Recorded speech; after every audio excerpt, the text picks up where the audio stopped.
what got into Peter? Because again, it wasn't all that long before here that Peter had denied even knowing Jesus. They said, we know you're one of the disciples. And he said, no, I don't know him. I'm not one of them. No, we saw you. No, I'm not. And then the little girl.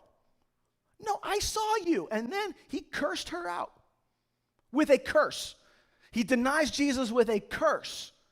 And now just a few weeks later, a little while later, not long, this same Peter is now standing before the Sanhedrin and saying, the man that you crucified, God raised from the dead.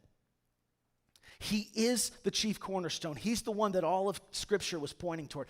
How did that change? What happened? I will tell you. It's because he saw with his own eyes the risen Jesus.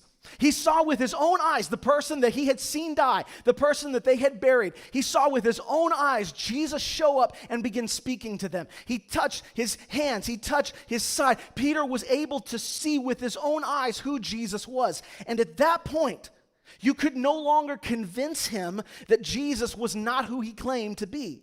You could no longer convince him that there was any higher authority than Jesus, not even the Sanhedrin. You could not convince him of that because Jesus had come back and Peter had seen it with his own eyes. And there was no convincing him of anything else. That tells me a fundamental truth. You speak boldly about that which you believe deeply. I'll say it again. We speak boldly about that which we believe deeply.